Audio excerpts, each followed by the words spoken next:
નમસ્કાર દર્શક મિત્રો, તાપી જિલ્લાના સમાચારોથી અવગત કરાવતું સમય ક્રાંતિ ન્યૂઝ બુલેટિનમાં વિગતવાર સમાચારો નિહાળો। બેસનિયાથી પદમડુંગરી જતા રસ્તા પર બાઇક ચાલકને નડ્યો અકસ્માત, થયું મોત।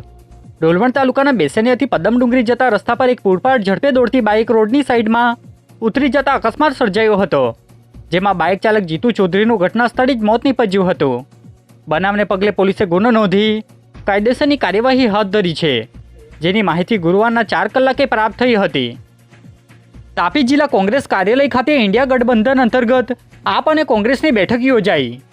તાપી જિલ્લાના કોંગ્રેસ કાર્યાલય ખાતે ધારાસભ્ય ડોક્ટર તુષાર ચૌધરી તેમજ આપ અને કોંગ્રેસના હોદ્દેદારોની હાજરીમાં ઇન્ડિયા ગઠબંધનની બેઠક યોજાઈ હતી, જેમાં અલગ અલગ મુદ્દા પર ચર્ચા કરી ભારત જોડો ન્યાય યાત્રા અંગે માર્ગદર્શન આપવામાં આવ્યું હતું, જે બેઠક ગુરુવારના રોજ 2 કલાકે યોજાઈ હતી। ઘાણી ગામે કોળાના વેપારી સાથે 1 લાખથી વધુ રૂપિયાની છેતરપિંડી થતાં પોલીસ મથકે ફરિયાદ નોંધાઈ। ડોલવણ તાલુકાના ઘાણી ગામના કોળાના વ્યવસાય સાથે સંકળાયેલ વિશાલસિંહ પરમાને કોળાના ફોટો મોકલી સોદો કર્યો હતો, જેમાં હેમંત નામના વ્યક્તિએ ફોટો મોકલાવેલ ત્યારબાદ અવારનવાર ફોનપે સહિત 1,20,000 રૂપિયા આપ્યા હોવા છતાં કોળાની ગાડી નહીં આવતા આખરે છેતરાયા હોવાનો અહેસાસ થતાં ડોલવણ પોલીસ મથકે વિશાલસિંહ ફરિયાદ આપતા પોલીસે ગુનો દાખલ કરી તપાસ હાથ ધરી છે। તાપી સેવા સદનના હોલમાં કલેક્ટરની હાજરીમાં મહામહિમ રાજ્યપાલના કાર્યક્રમના આયોજન અંગે બેઠક યોજાઈ। તાપી જિલ્લાના સેવા સદનના હોલમાં જિલ્લા કલેક્ટરની હાજરીમાં ગુરુવારના રોજ 31 કલાકની આસપાસ બેઠક યોજાઈ હતી, જેમાં ગુજરાતના મહામહિમ રાજ્યપાલ આગામી તારીખ 13મી માર્ચના રોજ તાપી જિલ્લાની મુલાકાતે આવનાર હોય જે કાર્યક્રમના આયોજન અંગે બેઠક યોજાઈ હતી, જેમાં જિલ્લાના અધિકારીઓ હાજર રહ્યા હતા અને અલગ અલગ મુદ્દે ચર્ચા કરી માર્ગદર્શન આપવામાં આવ્યું હતું। તાપી જિલ્લા કલેક્ટરની હાજરીમાં જિલ્લા સ્વાગત ફરિયાદ નિવારણનો કાર્યક્રમ યોજાશે, જે અંગે અરજદારો પાસે અરજીઓ મંગાવવામાં આવી। તાપી જિલ્લાના સેવા સદન ખાતે યોજાનાર જિલ્લા સ્વાગત ફરિયાદ નિવારણ અંતર્ગતના જિલ્લાના અરજદારો પાસે અરજીઓ મંગાવવામાં આવી છે, જે સ્વાગત કાર્યક્રમ આગામી તારીખ 28મી માર્ચના રોજ કલેક્ટરની હાજરીમાં યોજાશે, જેમાં અરજદારોએ પોતાની અરજી સેવા સદન ખાતે જમા કરાવવાની રહેશે, જેની માહિતી 4:30 કલાકે પ્રાપ્ત થઈ હતી। મુસા ગામની દેવલક્ષ્મી સોસાયટીમાંથી ઝેરી સાપના બચ્ચાનું રેસ્ક્યુ કરવામાં આવ્યું। વ્યારા તાલુકાના મુસા ગામે આવેલ દેવલક્ષ્મી સોસાયટીમાં એક ઝેરી સાપનું બચ્ચું નજરે પડ્યું હતું, જેને લઈ તેમણે જીવદયાના સભ્યોને જાણ કરી હતી, જે ઘટનાને પગલે જીવદયાના સભ્યો દ્વારા કોબ્રા જાતિના ઝેરી સાપના બચ્ચાનું ભારે જહેમત બાદ રેસ્ક્યુ કરવામાં આવ્યું હતું, જેને વન વિભાગના માર્ગદર્શન હેઠળ જંગલમાં મુક્ત કરવામાં આવ્યો હતો, જેની માહિતી ગુરુવારના રોજ 6 કલાકે પ્રાપ્ત થઈ હતી।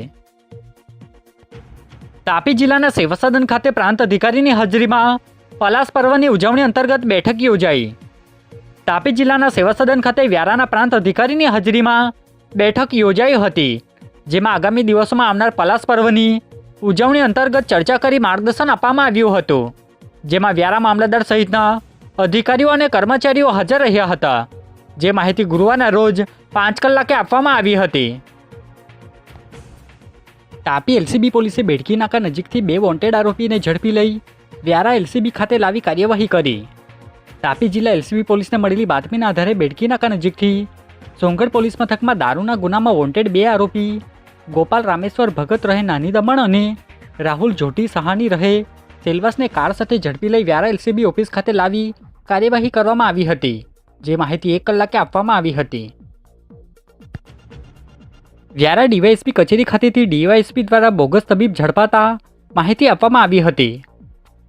પોલીસ ઇન્સ્પેક્ટર તથા સ્ટાફના માણસોને એક બોગસ ડૉક્ટર જે પૂર્વ પાડા દક્ષિણ નંદરપુર મૂળ દેહેટા જિલ્લો નદિયા પશ્ચિમ બંગાળના છે ને હાર રહે મોલીપાડા તાલુકો સોનગઢ ખાતે રહી અને તેઓ જે બોગસ ડૉક્ટર પકડાયેલા છે તેમનું નામ છે કિશોર કુમાર કિનકર સિલ, જેઓ ખોટી રીતે કોઈપણ જાતના સર્ટિફિકેટ અથવા કોઈપણ જાતની ડિગ્રી વિના તેઓ બોગસ ડૉક્ટરની પ્રેક્ટિસ કરતા હોય, તેઓના વિરુદ્ધ હાલ સોનગઢ પોલીસ સ્ટેશન દ્વારા ગુનો દાખલ કરવામાં આવેલ છે અને હાલ તપાસ ચાલુ છે।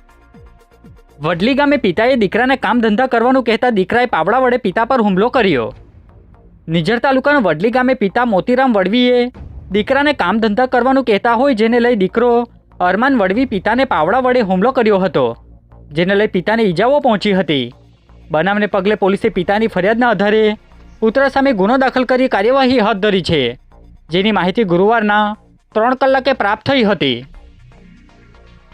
તાપી જિલ્લા પંચાયતના હોલમાં ડીડીઓની હાજરીમાં બેઠક યોજાઈ. તાપી જિલ્લા પંચાયતના હોલમાં જિલ્લા વિકાસ અધિકારીની હાજરીમાં ઓરિએન્ટેશન વર્કશોપની બેઠક યોજાઈ હતી, જેમાં ધારાસભ્ય તેમજ જિલ્લા પંચાયતના પ્રમુખ સહિત હોદ્દેદારો અને સભ્યો હાજર રહ્યા હતા, જેમાં અલગ અલગ મુદ્દા પર ચર્ચા કરી માર્ગદર્શન અપાયું હતું, જે માહિતી 32 કલાકે આપવામાં આવી હતી. વ્યારાના સર્કિટ હાઉસ ખાતે ધારાસભ્યની હાજરીમાં રાહુલ ગાંધીના આગમનને લઈ પત્રકાર પરિષદ યોજાઈ. તાપી જિલ્લાના વ્યારા ખાતે આવેલ સર્કિટ હાઉસમાં ધારાસભ્ય ડોક્ટર તુષાર ચૌધરી અને કોંગ્રેસના આગેવાનોની હાજરીમાં પત્રકાર પરિષદ યોજાઈ હતી, જેમાં આગામી તારીખ 10મી માર્ચના રોજ રાહુલ ગાંધીની ભારત જોડો ન્યાય યાત્રા તાપીમાં આવનાર હોય, જેને કાર્યક્રમ અંગે પત્રકાર પરિષદ યોજી માહિતી આપવામાં આવી હતી, જે પત્રકાર પરિષદ 12 કલાકે રાખવામાં આવી હતી. અંધાત્રી ગામેથી પોલીસે જુગાર રમાડતા 3 આરોપીને ઝડપી લઈ કાર્યવાહી હાથ ધરી. વાલોડ તાલુકાના અંધાત્રી ગામે આવેલ નહેર પાસે ગેરકાયદેસર રીતે મુંબઈથી નીકળતા વરલી મટકાનો જુગાર રમાડતા 3 આરોપી આશિષ ઢોડિયા, સંજય ગામિત અને હર્ષદ ચૌહાણને ઝડપી લીધા છે, જેની પાસેથી પોલીસે 57,000થી વધુનો મુદ્દામાલ કબજે કરી કાર્યવાહી હાથ ધરી છે, જેની માહિતી ગુરુવારના સાંજે 4 કલાકે પ્રાપ્ત થઈ હતી. વ્યારાના સર્કિટ હાઉસ ખાતેથી દક્ષિણ ગુજરાતના કોંગ્રેસના નેતા અને ધારાસભ્ય દ્વારા પક્ષ પલટો કરતા નેતા અંગે પ્રતિક્રિયા આપી હતી. માત્ર ને માત્ર આવા અંગત સ્વાર્થ જેના હોય એ જ લોકો પક્ષાંતર કરે છે ને પછી પક્ષાંતર કરીને રામ મંદિરની વાત કરે છે. રામ મંદિરની વાતમાં હું તમને કહું કે હિન્દુ ધર્મમાં 33,000 કરોડ દેવી દેવતાઓ છે. આજે આપણે અહીંયા બધા બેઠા છે ને, એમાં બી બધાની આસ્થા અલગ અલગ હશે, હોય કે નહીં હોય. કોઈ કાલિકા માતાનો ઉપાસક હોય, કોઈ અંબા માતાનો ઉપાસક હોય, કોઈ હરિસિદ્ધિ માતાનો ઉપાસક હોય, કોઈ દ્વારકાધીશને માનતું હોય, કોઈ શામળાજીને માનતું હોય, બરાબર છે, કોઈ ખાટુ શ્યામને માનતું હોય. તો બધાની આસ્થા અલગ અલગ છે.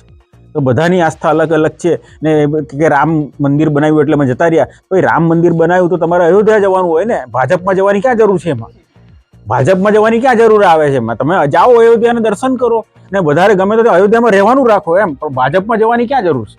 એટલે આ બધી જે વાતો છે મીડિયામાં કહેવાની વાતો છે કે રામ મંદિરનો વિરોધ કર્યો. રામ મંદિરનો કોંગ્રેસે કોઈ વિરોધ કર્યો નથી. કોંગ્રેસનો વિરોધ એટલા માટે હતો કે રામ મંદિરનું રાજકીયકરણ જે રીતે ભારતીય જનતા પાર્ટી કરી રહી હતી, રામ મંદિરની પ્રાણ પ્રતિષ્ઠા હંમેશા બ્રાહ્મણો દ્વારા થતી હોય છે, અને બ્રાહ્મણો દ્વારા થતી હોય અને બ્રાહ્મણો જે પ્રાણ પ્રતિષ્ઠા કરવાના હોત તો કોંગ્રેસ અવશ્ય એમાં જાત. પણ આ તો રાજકીય લાભ લેવા માટે જે પ્રકારે એનું રાજકીયકરણ કર્યું એનો કોંગ્રેસે વિરોધ કર્યો.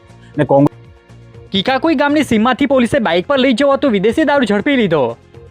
સોંગઢ પોલીસ ટીમના માણસોને મળેલી બાતમીના આધારે કીકાકુઈ ગામની સીમમાંથી પસાર થતા રસ્તા પર એક બાઇકને ઊભી રાખી તેમાં તપાસ હાથ ધરી હતી, જેમાંથી 65 બોટલ વિદેશી દારૂ મળી આવતા પોલીસે આરોપી વિપુલ ગામિતને ઝડપી લઈ કાર્યવાહી હાથ ધરી છે, જેની માહિતી ગુરુવારના સાંજે 4:30 કલાકે પ્રાપ્ત થઈ હતી. આજે બુલેટિનમાં બસ આટલું જ. અને સમય ક્રાંતિ ન્યૂઝ ચેનલને લાઇક, શેર, કોમેન્ટ્સ અને સબસ્ક્રાઇબ અવશ્ય કરી લેશો, જેથી કરી તમને તાપી જિલ્લાના સમાચારોની અપડેટ મળતી રહે. અને મને રજા આપશો. આભાર. જય હિન્દ, જય ભારત.